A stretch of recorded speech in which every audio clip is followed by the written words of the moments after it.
Hello, everybody. This is your boy Daryl Triplett, and we are back. We're back on another version of the Ask a Cop show.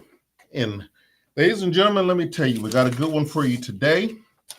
Um, it is Thursday at 8 o'clock, and I want to go over something that is very vitally important to us. And part of this show is, of course, like we've always said, is going to be and always will be about asking cops and making sure that we give you the correct response when things go on. And one of the things I want to talk to you about today um, is about something that's very, very important. And believe it or not, by the way, this is our second season, which means we've done 20 of these things already. Actually, 22 of them, because this is our second episode in season two. So I want to say thank you all for joining in and supporting. Thank you, thank you, thank you very much. Means a lot to us. But what I want to go over today is a little something that I think everybody is familiar with. And if you're not familiar with it, we're going to bring it to your attention because it's something that happens more than not, and that is called workplace violence. Now, with workplace violence, what we have seen over and over again is, I think I'm getting a little drag there, but I think we're good now. What we've seen with workplace violence is that um, a lot of people, it doesn't bother until it happens to them or until you witness it firsthand. So one of the things that we do on the Ask Cop show here, you guys know, you guys have been with us for a good time now, is that we educate. And in the process of educating, sometimes we will go back, we'll backstep, and we'll do this again and rehash it. And I think it's very important that we do that. So without further ado, what we're going to do is we're going to go on and jump into the curriculum here. So let's see here. Okay, here we go. Workplace violence. Let's talk about this for a second. Exactly, I think before we can even discuss workplace violence, we've got to understand what it is. And again, I want to reemphasize that this can happen to any one of us, and it happens every single day. So I think in order to be able to diffuse something, we got to know what we're diffusing, what to look for, and stuff like that. So workplace violence, and I want to also thank G11 Training for giving us the information, the study guide to take it right from their book of how these officers, whether it's security, whether it's police, whether it's civilians, how they're trained. It's coming right from their book, as you can see here, and I think that's very important. So we're getting it right from the horse's mouth. Okay, first off, understanding workplace violence. Definition. It includes physical violence, threats, harassment, or disruptive behavior. That could be a multitude of things. That could be anything from you getting robbed on the job, you getting assaulted on the job, you getting sexually harassed or sexually assaulted on the job, or physical confrontations or something like that. It could be a criminal intent, right? It could be something as simple as an argument. Also, it could be client on workers. Well, what do I mean by that? Let's say you work at fast food, McDonald's, Wendy's, Burger King, Steak and Shake, the rooftop finest restaurants at all times, and a client comes in and they assault you. They throw a cup at you. They throw a napkin, a salt shaker, something like that. That's what we're talking about. It could be from client to worker also. So it's not always just worker to worker or worker to client. It could be client to worker also. So in this case, the customer is not always right. Okay. Number 3, worker on worker violence also. Okay. So this could actually be, again, worker on worker violence. Okay. So you're seeing another person at work, and heaven forbid something happens, and now you two are at odds, and here we go right now. Now we're bringing this mess into work. Okay, so work on work, or uh, you work with the person that another person is messing around with or something like that.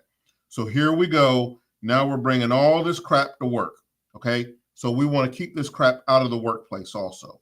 All right. Personal relationships spilling into work. We just talked about that. All right. It is totally inappropriate to have a personal, well, let me rephrase that.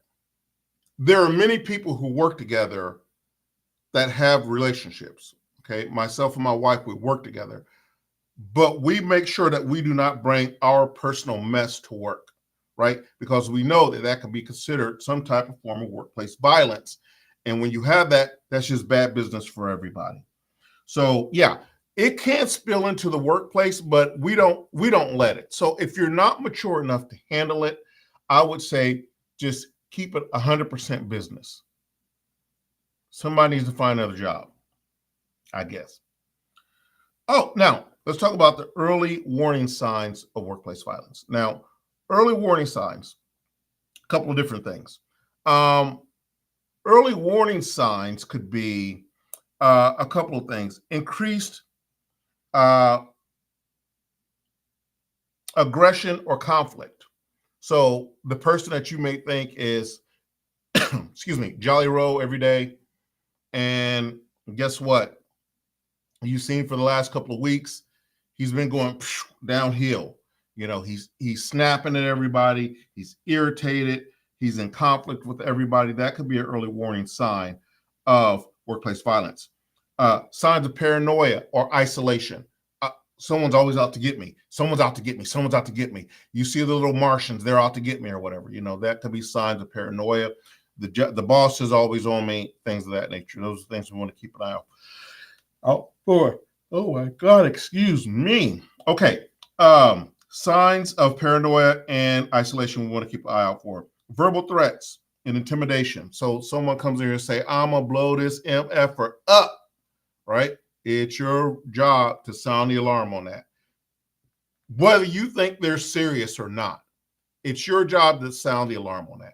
I'm going to blow this MFer up, or I'm going to whoop your butt after work, or I'm going to do something to such and such, or, oh, you wait till I see him, or you see bullying or something like that, a group of people bullying someone or individuals bullying someone. All right, sign of workplace violence. It's your responsibility to act. It's your responsibility to act. Environmental factors is very important because it's usually activity in or around the workplace. For example, unusual activities, just being weird around the workplace, right? Things that somebody would normally do that they have not been doing and things of that nature. Damage to property in or unexplained messes. Like you notice someone is just sitting in there at their desk and their desk is maybe ramshack, and you know that it's usually not like that. Or, their body odor, or they come to work looking sloppy or something like that. Or they get upset, they start damaging property, they're kicking in computer screens, stuff like that. Things that's out of the ordinary that usually don't happen. We know that those are early warning signs for some type of workplace violence that could potentially happen. So we want to look out for that. Physical indicators like stalking, unwelcome attention. So we talked about this. So for example, we didn't talk about the stalking part. So, as fine as I am, of course, and I get a young lady who is just infatuated with me and just cannot keep her paws off of me and just cannot stop stalking me. Okay, that may be a problem. I may have to report that to HR. All right. And these women always have that problem with me. They can't keep their paws off me. Right. Yeah, I wish. So it could go both ways, guy to girl, girl to guy. The guy can't stop stalking a woman, and she's told him several times to leave alone. What else could that be? That could be a form of sexual harassment also. So we have to be very, very careful with that. Unwelcome attention. All right. You going out your way to talk to me. You're coming up on my floor. You clearly work on the first floor. I work on the 10th floor. You're coming up here. You're stalking me, harassing me, and stuff like that. Those are clear signs that, hey, that could be a potential for early indicators of workplace violence. Another big one is weapons. All right. A guy starts carrying, or a girl starts carrying a gun to work, right? Or a knife to work, or some type of weapon to work, or something like that. Or concerning items. All right. It could be mace. It could be a stun gun. It could be anything. Excuse me. It could be anything, but they're causing concern to you, and that could be early warning signs of workplace violence. Also, we want to keep an eye out on that, and we want to, if you see something, say something. You'll hear that a couple times in this here too. Prevention strategies. First off, what we have to have is, I think we're all very clear on this, is we have to have, and I'm talking to employers now that are employing, because we'll get into a little bit about OSHA and stuff like that, is that you have to the best of your knowledge, provide your employees with a safe working environment. So part of that is policy. And part of your policy should be zero tolerance for violence. It has to be. No ifs, no ands, or buts about it. Any company out there needs to have a zero tolerance for workplace violence. Okay. Also, we need to have a confidential reporting system, some system that we have put in place for our employees or our people, to where someone can report workplace violence anonymously. All right. Because if it's my boss that's doing the workplace violence, and then now I have to report them, what do you think that boss, how's that boss going to grade me now? Huh? Am I in line for a raise next, or in line for the termination line? I think the termination line. Okay.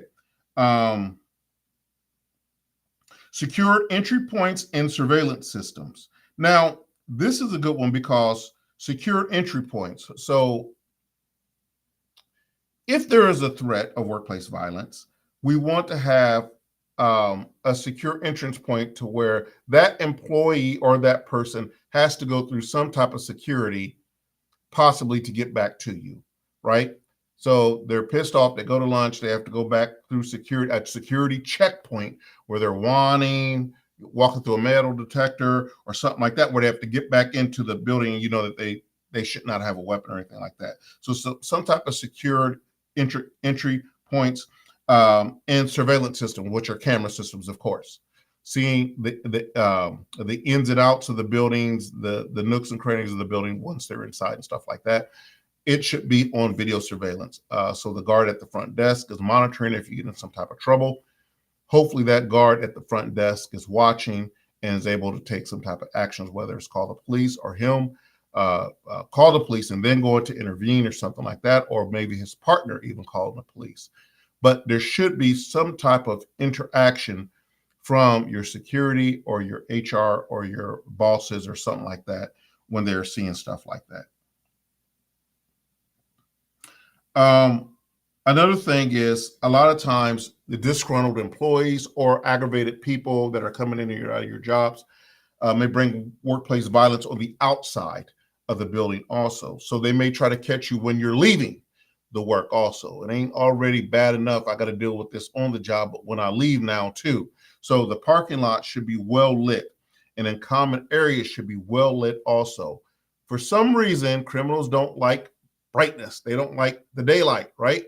Even though there's plenty of crime that happens in the daytime, but when you couple that with everything else, especially at nighttime, to being able to see their face on camera, candid camera, or their body on candid camera, can also work miracles sometimes also.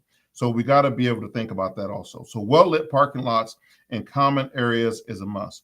The workplace culture should always encourage and respect communication, positive environments. Y'all have heard this before.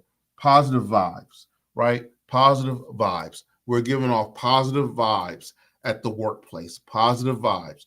Nobody wants to come and hear Henry VIII complain, moan and groan, bitch moan and groan for 8 hours that, oh, you're not doing this right. You're not doing this right. Do this, do that. And always have their thumb on you for 8 hours. You are almost, you're kicking the dynamite, if you might want to say, right? So you're kicking the damn dynamite. So don't do that. All right, a positive vibes. There are ways to discipline people and to talk to people respectfully and still get your point across. There's a way to terminate people respectfully and to make sure that everyone is still safe. Okay, I've terminated people before and said, hey, let's go have a beer afterwards, right? This is nothing personal. This is just business. So you want to keep that energy. You want to keep that respect. You want to keep that communication open. That it goes a long way, trust me. Regular team building activities is the same thing. You want to build that regular team building activities regularly. Hey, talk to your people, get to know them, know what they like, know what they don't like, know their moods, stuff like that, to a professional level. You don't have to be all in these people's business. Oh, what your wife say today? You don't have to do all that, but professional while you're at work, general concerns, a light touch on it, and that goes a long way with them, right? Okay. Some detection techniques, recognizing warning signs, like recognizing warning signs. We talked about the early warning sign. Employee observation. We talked about having a tip line. We talked about monitoring unusual behavior patterns, and we talked about regular training to ensure employees know what to do and to look for. So knowing what to do is a big deal because knowing what to do when something happens is paramount. Before you can help anybody, you have to help yourself first, right? So knowing what to do, having that plan of action is very, very important. You got to save yourself first. The response protocol. Response protocol, very important. Immediate action steps. No longer do we wait, but the first thing we want to do is stay calm and assess the situation. That's the first thing in anything, right? Stay calm, assess the situation. Okay, what's really going on here? Now, sometimes you can do that while moving the cover also. Sometimes you can do that by getting the hell out the way too. All right, let's not be crazy, okay? All right, there's a lot of times you can walk and chew gum at the same time. So let's not be crazy. All right, so stay calm, assess the situation. Call security or law enforcement on your way while you're doing it. There's nothing that says you got to be there looking at it and calling law. No, you could be doing all that, giving a great description from behind cover or from behind concealment somewhere, getting to a safe area. If you have a panic button or an alert system or something like that, be sure to use that. You want to sound the alarm as quickly as possible. If someone comes in there and they're acting an ass or something like that, you want to sound out, whether that thing is under the desk that you're hitting or it's whatever it is, you need to sound the dang on alarm to let somebody know that, hey, no longer staying quiet, that someone is causing some mess in here and we need to get someone in here to deal with it.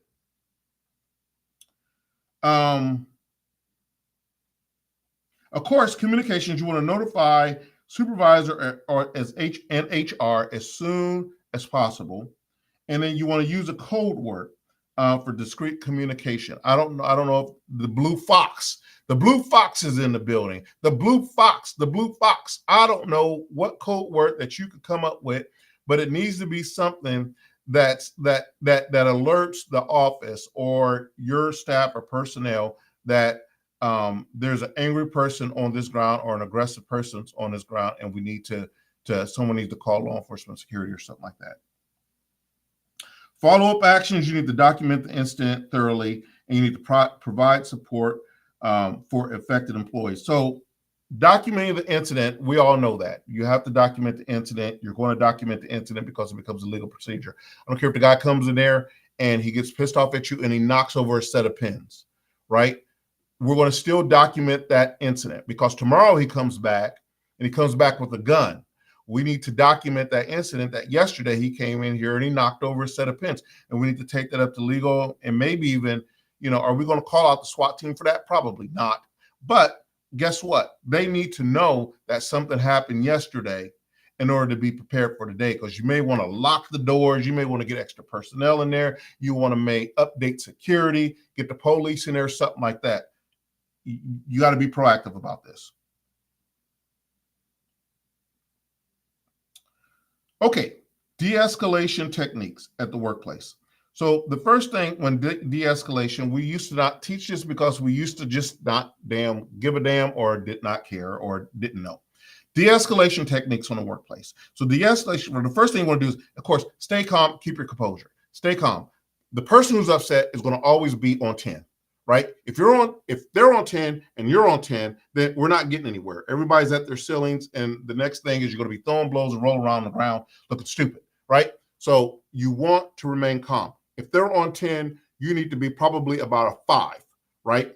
And then you need to de-escalate from there. So how do we de-escalate? Use non-confrontational language and a calm tone as much as possible. If this person is shooting at you, I do not expect you to say, please, kind sir, kindly don't shoot me again. That's not what I'm talking about, okay? It's common sense here, folks.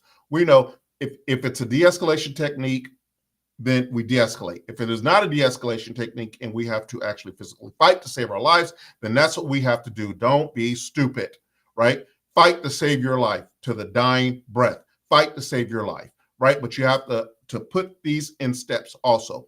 But de-escalation is in those steps. So if you can talk to the person and if you tell them, hey, I understand, buddy, I get it, you're pissed. Even if you have to agree with them, yeah, I get it. This company may be a piece of shit or whatever. I get it.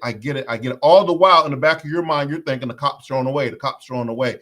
But you have to learn to attentively listen to them, get their problems, and empathize with them. I'm not saying that you really feel that way. I'm saying what you have to do is have the art of empathy for people, right? So they're probably going through some type of emotional trauma, okay, some type of mental breakdown. They've hit the glass ceiling with the bosses and stuff like that, and they've just had it. And that's just it, and you can't tell them any different. So you have to be sort of empathetic with that, especially if you're knee deep in the situation. Avoid physical contact or aggressive gestures, all right? He's in a fighting stance. I'm not saying to sit there and get punched in the face. All right, that's I'm not saying to stand there and let him hit your face like a punching bag. No, but what I'm saying is that we don't want to escalate it neither. And now, you're gonna be okay. I could take it there. Okay. That is not going to help anything. That's not going to help anything. That's not de-escalation. All right, it's a way to do it. Simply, you can protect yourself, keeping your hands up about, chest high here, and you can calmly talk to someone. Okay, buddy, hey, I get it. Just calm down. We're going to work through this thing. All right. I hear you. All right. And you can give different gestures like that to help out. Listen actively and acknowledge the concerns, whatever they are. Okay. This place don't pay enough. I don't make enough money. I'm about to be evicted. I'm like, okay, we have employee assistance for that, brother. We'll take up a collection where there's a lot of things we can do here, but this ain't what we want to do right now. Okay. All right. So that's always a good way to look at it. Avoidance strategies. We need to have a proactive plan, and we need to identify escape routes in case of emergency. In case all shit goes to Shinola and it all goes to hell, we need to have a way to hell up out of there. Okay, we need to have an escape route, period, point blank. If your boss doesn't want to do this, then you need to do it. If your company doesn't want to do it, you need to know. If I work in the bank and someone come in here, I'm gonna duck down. I'm gonna duck down behind this desk. I'm gonna dip out here to the right. I'm gonna hit this door that don't have a beeper on it. I'm gonna go down the hallway to the left. I'm gonna go around the corner. I'm gonna go out the exit door in the back. Okay, I'm gonna have a plan to get the hell out. I don't know about you. I'm gonna have a plan. Know where the panic alarm is. And a safe room. Okay, so you should have a safe room on premises, and you should have a panic button on premises. Now, I may hit that panic button, and I may be the hell out the door, but help's on the way. So no one could tell you to sit there and get shot to death. Okay, risk reducing factors. Okay, avoid, it's the common things, people. Avoid walking alone during high risk hours at night and stuff like that. Women, when you go to the car, have security escort you. All right, walk as a team to the car. All right, there's no big bad people out there, even guys, walk as a team to the car. When you know you're shutting down the restaurant late at night or something like that, hey, y'all all go out together.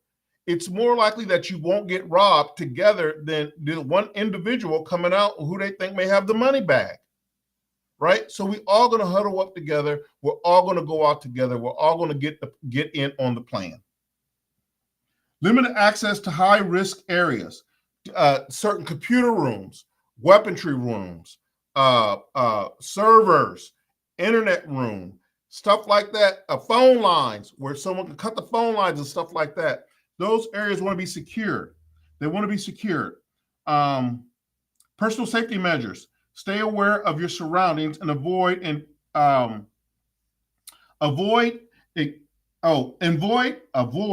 engaging with aggressive individuals alone. So, you know, I tell cops this all the time, is that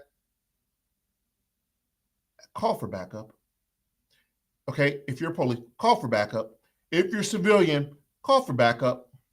If you're a branch manager, call for backup. If you're a line worker, call for backup. If you're a security guard, call for backup. There's no shame in calling for backup.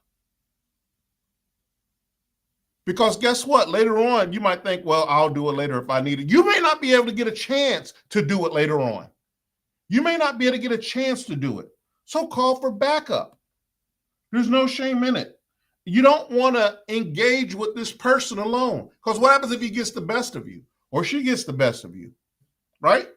Now it's a fight one-on-one, mano to mano. Now he may win, you may win. It's all the luck of the draw. So you don't want that. Call for backup. Legal reporting obligations. Every single thing that we do, we're going to have to report all incidents and near misses also. So the thing with the guy coming in, that one coming in and he's upset and he knocks over a thing of pins. Should that be reported to legal? Yes, it should be reported to legal, because next week when he comes back and he has a weapon and an employee has to hurt him, it's well documented legal that he was already came here on aggressive behavior. So we have to document, excuse me, every incident. Confidentiality, protection against retaliation. Now, I have went through this myself, where I have had to testify on some stuff, and I was retaliated against. And guess what? It's not a fun thing to go through, right? And so there should be some type of confidentiality when someone does come to you and talk about workplace violence and stuff like that. We have to protect them from reprisal. We have to protect them from that, because if not, everybody's going to be too scared to say anything. And then we're talking about OSHA laws and stuff like that, regulations and local workplace violence laws. Those laws are set in place to protect, because you knew, or you should have known as an employer, that this could have or may have caused serious physical harm to your employees or general public, blah, blah, blah, blah, blah, blah, blah, blah, blah, right? This is why they have OSHA regulations that they set in place for stuff just like this. All right. So, you know, if old Tom Smith is saying he's going to come to work and whoop Barbara Windex's ass next Thursday at 8 o'clock in the morning, then you have a duty to report that. And then once it's reported, then the employer has a duty to do something about it. Support and recovery. What we're finding is it's very, very, very important to provide support, provide resources for affected employees of a traumatic situation. And it doesn't even, and what may be traumatic to me may not be traumatic to you. Someone coming in, knocking over a thing of pencils out of there may not be traumatic to me, but it may be traumatic to someone who's never had any physical altercations in their life, right?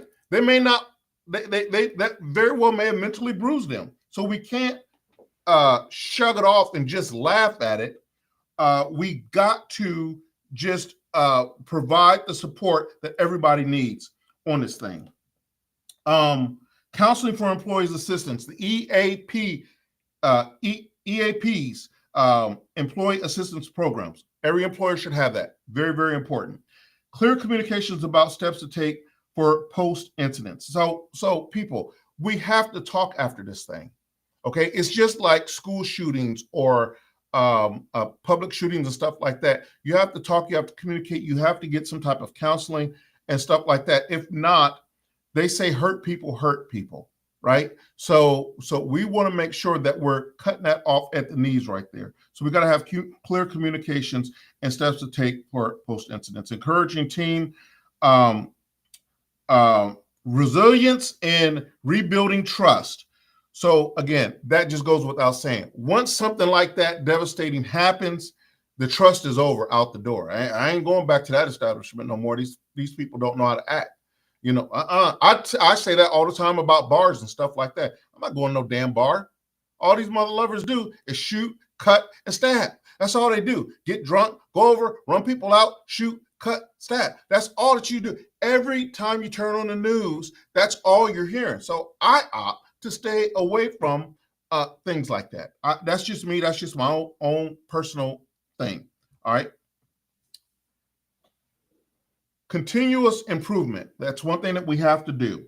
All right. Regular training and refresher courses. All right. Every year you should be going through this stuff. Really, every quarter, if not every 6 months.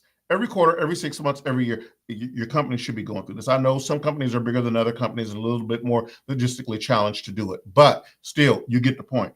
It needs to be some type of continuous, regular training and refresher courses. Conducting drills and simulations is a paramount, is a plus. Reviewing and updating policies and procedures always. Always review, update policies and procedures always. It will go a long time. It will go a long way for a long time, I meant to say. All right. So, folks, one of the biggest things that I really want to lay on you here is that, yeah, we can talk about this in theory about workplace violence, but it happens all the time. And on the Ask a Cop show, one of the things that we like to do is that we like to prevent things before they happen. It's too late after this guy done come in there and then whoop someone's tail and then went crazy and stuff like that. And then I'm saying, why didn't we do something on the Ask a Cop show about this or something like that? I would feel horrible. So we try to cover every fact that we can on these things. And we're going to still have training modules and stuff like that that we're going to do on this thing because it's freaking important. And I do want to thank G11 Security for giving us the training material to be able to do this, because you're getting it right from the horse's mouth as far as the training side of it and stuff like that. We want to know what the police know. We want to know what security personnel knows, as the GQ public, how they're going to react when they come in that door, bust in that door. What should I be doing? Should my hands be in my pocket? Should my hands be up? What should I be doing? So it's very important that we cover incidences like this. Okay. So until next Thursday, I'm your boy, Daryl Triplett, on the Ask a Cop show, where you can call up and you can ask a cop anything you want. Till next Thursday, 8 o'clock, be kind to each other, love each other, stay safe out there. And for God's sakes, like I said, love each other. Peace.